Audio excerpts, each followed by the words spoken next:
بسم الله الرحمن الرحيم. الرحمن علم القرآن، خلق الإنسان علمه البيان. الشمس والقمر بحسبان، والنجم والشجر يسجدان. والسماء رفعها ووضع الميزان، ألا تطغوا في الميزان، وأقيموا الوزن بالقسط ولا تخسروا الميزان. والأرض وضعها للأنام، فيها فاكهة والنخل ذات الأكمام، والحب ذو العصف والريحان. فبأي آلاء ربكما تكذبان؟ خلق الإنسان من صلصال كالفخار، وخلق الجان من مارج من نار. فبأي آلاء ربكما تكذبان؟ رب المشرقين ورب المغربين، فبأي آلاء ربكما تكذبان؟ مرج البحرين يلتقيان، بينهما برزخ لا يبغيان. فبأي آلاء ربكما تكذبان؟ يخرج منهما اللؤلؤ والمرجان، فبأي آلاء ربكما تكذبان؟ وله الجوار المنشآت في البحر كالأعلام، فبأي آلاء ربكما تكذبان؟ كل من عليها فان، ويبقى وجه ربك ذو الجلال والإكرام. فبأي آلاء ربكما تكذبان؟ يسأله من في السماوات والأرض، كل يوم هو في شأن. فبأي آلاء ربكما تكذبان؟ سنفرغ لكم أيها الثقلان. فبأي آلاء ربكما تكذبان؟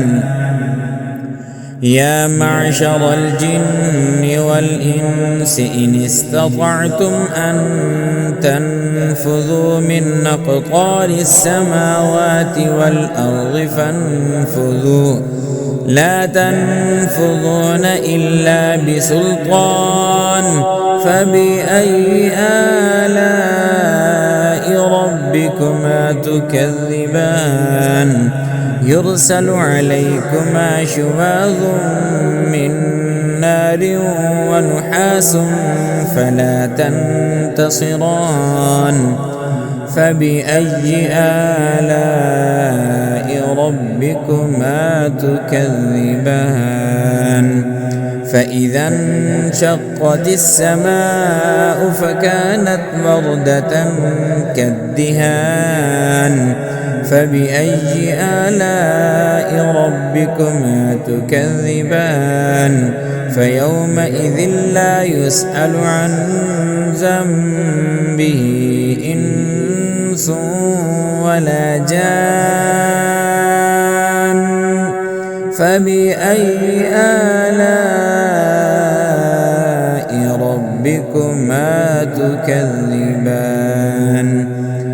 يعرف المجرمون بسيماهم، فيؤخذ بالنواسي والأقدام.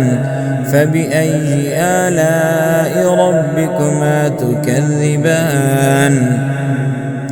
هذه جهنم التي يكذب بها المجرمون يطوفون بينها وبين حميم آن فبأي آلاء ربكما تكذبان ولمن خاف مقام ربه جنتان فبأي آلاء ربكما تكذبان ذواتا أفنان فبأي آلاء ربكما تكذبان فيهما عينان تجريان فبأي آلاء ربكما تكذبان فيهما من كل فاكهة زوجان فبأي آلاء ربكما تكذبان متكئين على فرش بطائنها من استبرق وجنى الجنتين دان فبأي آلاء ربكما تكذبان فيهن قاصرات الطرف لم يطمثهن إنس قبلهم ولا جان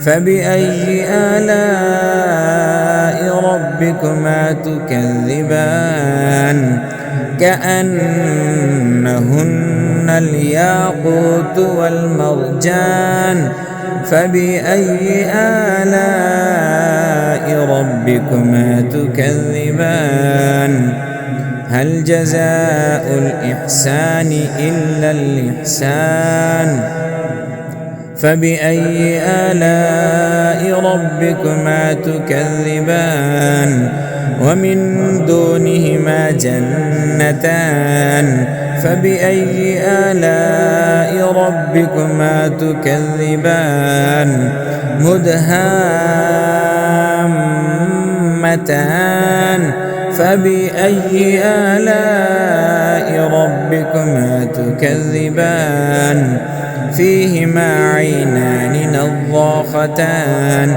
فبأي آلاء ربكما تكذبان فيهما فاكهة ونخل ورمان فبأي آلاء ربكما تكذبان فيهن خيرات حسان فبأي آلاء ربكما تكذبان حور مقصورات في الخيام فبأي آلاء ربكما تكذبان